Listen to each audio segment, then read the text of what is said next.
Welcome YouTube friends. Today I am sharing a cooking video with you.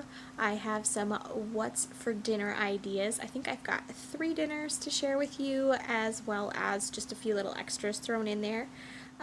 But if you're new here, hi, my name is Meredith and welcome to my channel, mereofalltrades. I normally don't look like this, but I do all kinds of unboxings, beauty, lifestyle, and fashion.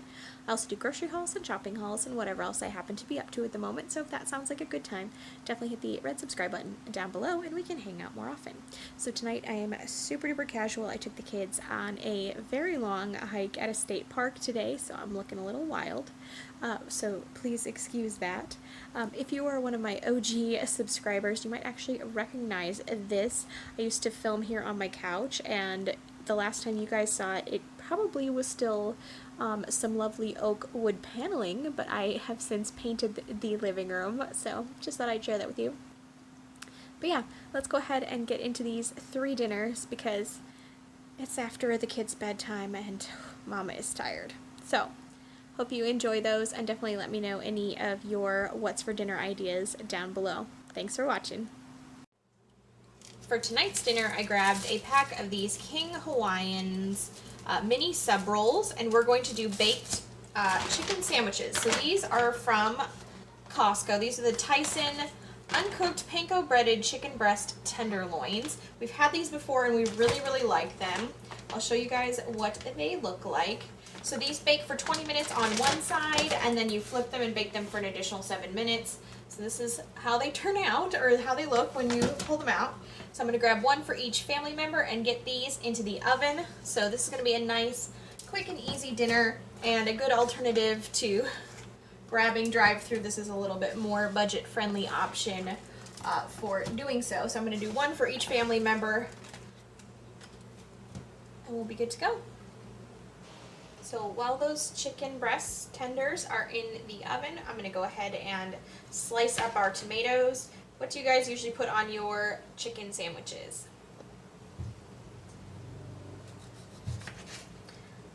I normally serve these with slices of tomato, some shredded lettuce. I like mayo on mine, and sometimes pickles or dill relish, any of that sort of thing.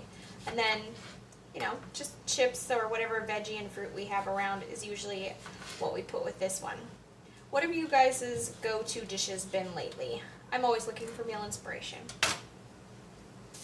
The chicken tenders have been in for 20 minutes, so now it is time for us to go ahead and flip these over so we can crisp up the other side. Definitely sizzling quite a bit. Voila. Alright, I'm going to go ahead and stick them back in the oven for an additional 7 minutes. And here is what they look like when the chicken patties are done. I'm going to go ahead and whip up a sandwich and we'll test it out.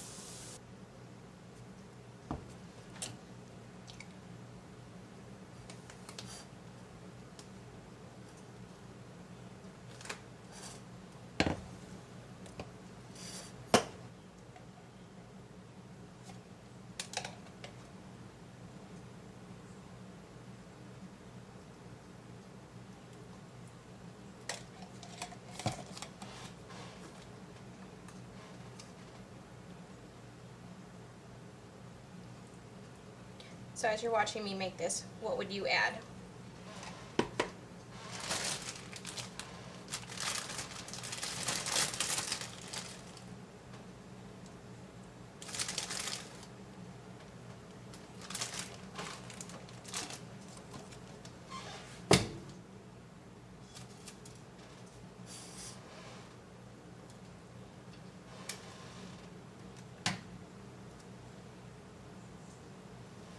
Voila. This would actually make a great weeknight dinner, since the whole thing can be done from start to finish in about 30 minutes, including like preheating your oven, and it's easy, so you can be doing other things while the chicken is cooking. Alright, I'm totally going to snag a bite before I make up the rest of the family's sandwiches, but these are delicious.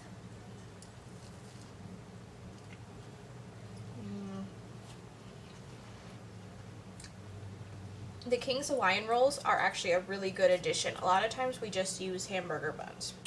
Definitely you guys should be trying these out. we're going to make some pickled shallots. Now this isn't necessarily for dinner, although you could absolutely use it to put on top of like some pork tacos. But right now I'm actually going to make pickled shallots. And these are just for my husband's lunches to put on sandwiches, that kind of thing. So the first thing that I have is 1 cup of red wine vinegar. So we're going to go ahead and pour that into a small to medium saucepan. To that, we are going to add, here's my jar, here are my shallots. We're going to add 3 tablespoons of sugar. So I'm sort of modifying a recipe that I found on Pinterest. I'll try and remember to type up the recipe in the description box below. So 1, 2, and 3 tablespoons of sugar.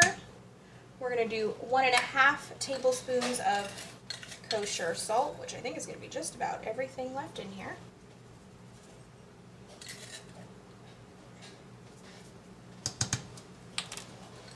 And then we're going to do some black peppercorns. These are whole peppercorns.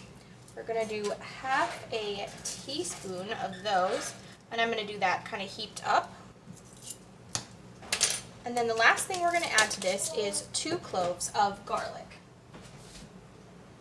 The original recipe calls for just 1, but I made it with 1 last time and I felt like it could have had more garlic flavor. So that is what it's looking like. We're just going to do this until the sugar dissolves. That's all we're trying to get to. Don't mind the sounds of children playing with toys in the background, if you're wondering what that clanking is. Alright, so we're just going to let the sugar dissolve for a couple of minutes. While we're waiting for that to happen, we're going to go ahead and stuff as many shallots as I can fit in here into the jar. So that's very simple. That's all we're going to do. So I'm just filling this up. I used about, I think, 3 shallots, and I just cut them into thin julienne sort of strips. You could absolutely do it the other way if you wanted to.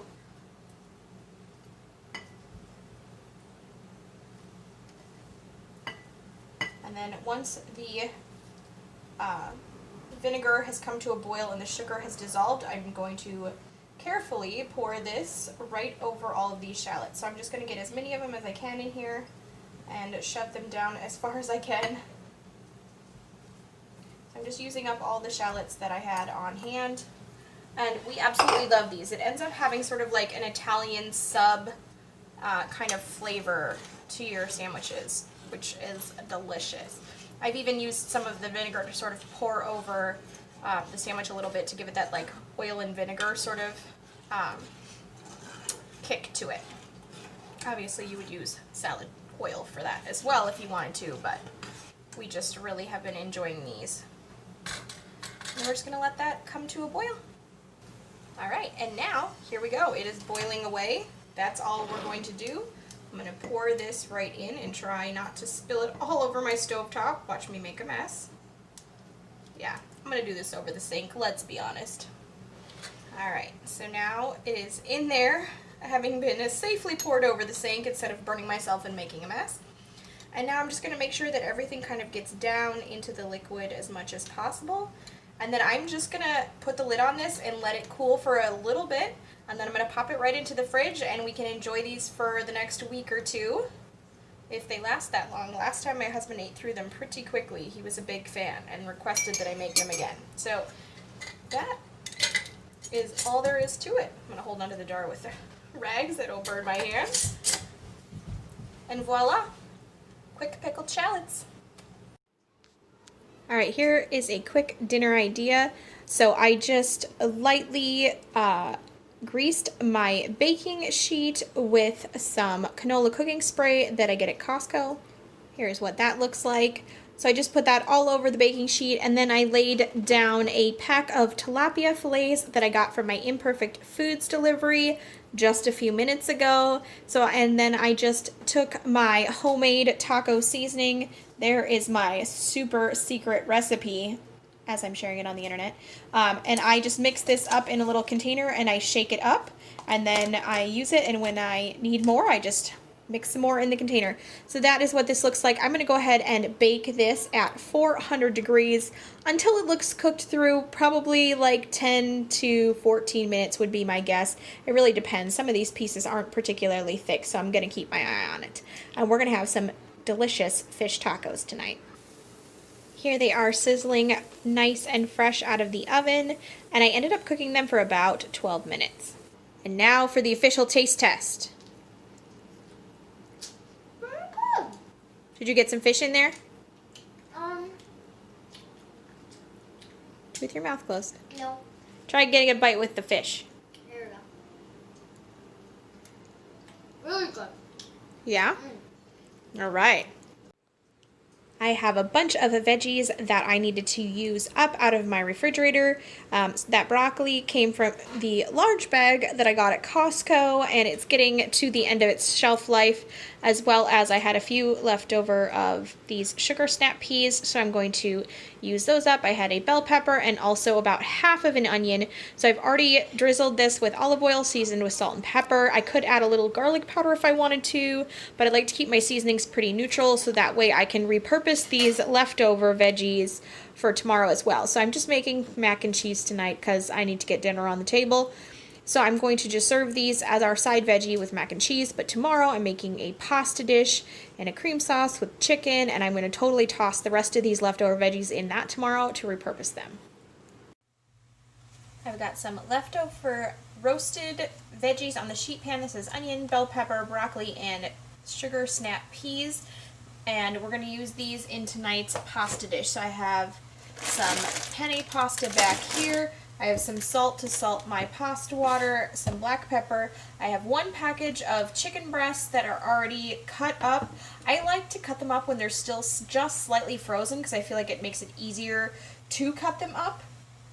I'm going to use this Italian spice and salt Epicurean specialty spice grinder that I got at Costco recently. You could also just use salt, black pepper, and Italian seasoning if you have that at your house. But this just pops off, and I'm just going to go ahead and grind a little bit of it up onto my chicken, and I'm also going to add some extra black pepper to this as well when I'm done, just to give even more flavor.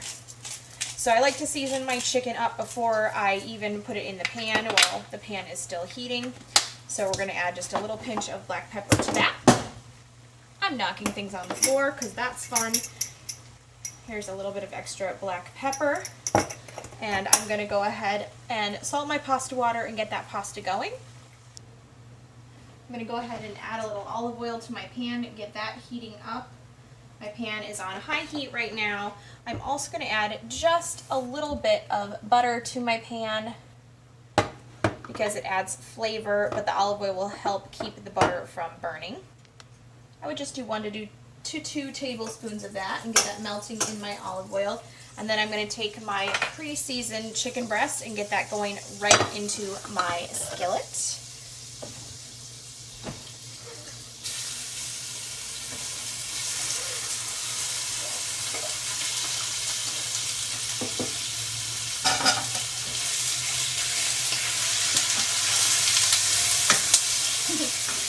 Back away because it's nice and sizzling and hot. Give my pasta a stir here. So once my chicken is cooked, I'm going to go ahead and add a scoop of garlic. This is all a matter of taste. I'm going to use the jar. I have some half and half. Now this is a quart. I'm probably only going to use about half of that. And then I do also have some better than bouillon to give the sauce a little extra flavor. And it will be delicious. So I'm going to go ahead and keep cooking my chicken, and I'll get you back here in a second. Alright, so my chicken is looking good and cooked, and the edges are definitely getting to be nice and golden. And I cranked the heat down to medium because I don't want to burn my garlic. And I'm going to go ahead and take just a regular soup spoon from my drawer, and I'm going to put a heaping spoonful of garlic into the pan, making sure to stir that so the garlic doesn't burn on the bottom. And I just want to cook out sort of that raw garlic flavor before I add in the half and half. Now, if you only have heavy cream, you could absolutely use heavy cream. I'm using the half and half to make it a little healthier. But yeah, you could absolutely use that. You could also do roux with a little bit of extra butter and flour, and do milk instead if that's what you have at your house. But I'm going to go ahead and use the half and half because that's what I have. I have used like frozen spinach in this dish before, and that turns out really well. If maybe you didn't have quite this large of an assortment of vegetables. It ends up being sort of like a pasta primavera, but not quite. Sort of my own spin on it. But you get the general idea. Alright, so I'm going to go ahead and pour in about half of this quart.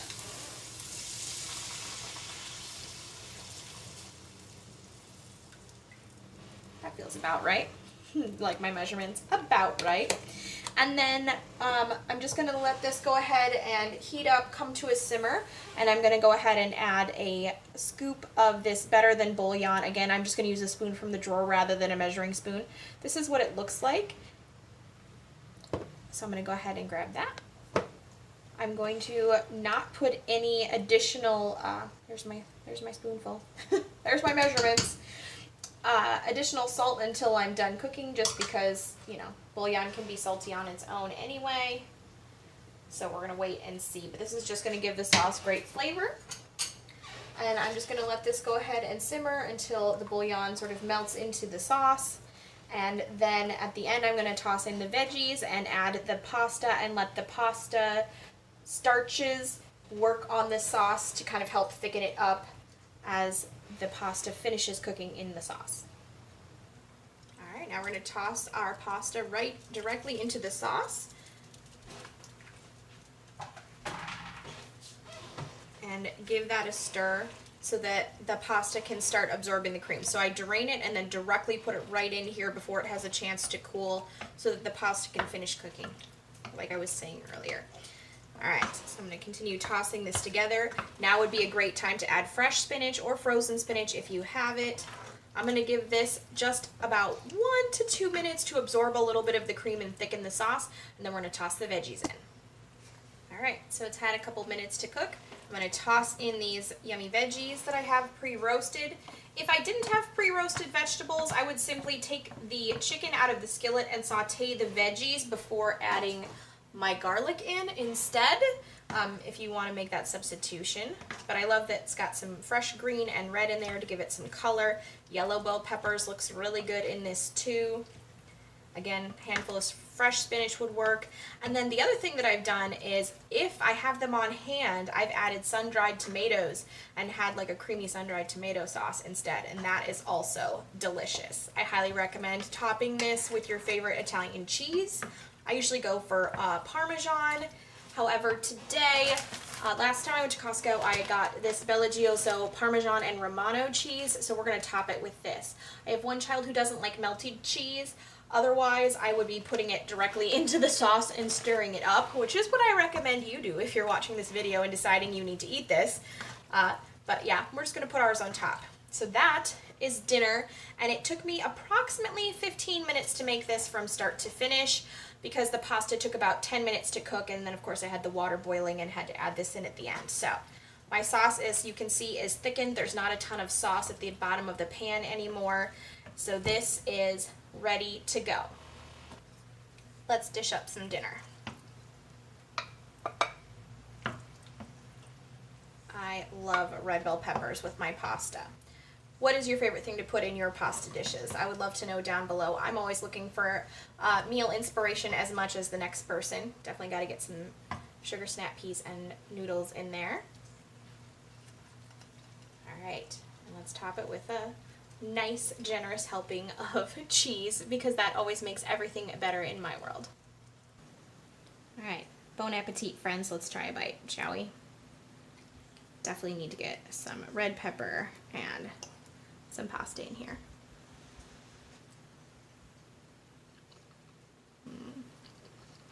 It's so good. Alright, tell me what you're making for dinner tonight down below. Don't forget to give this video a thumbs up, subscribe of course if you're new, ring the bell, and you guys know I'll be talking to you soon.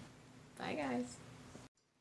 Alright, this guy just really wanted to be a taste tester in the video, so go ahead, take a bite. Noodle. Really good.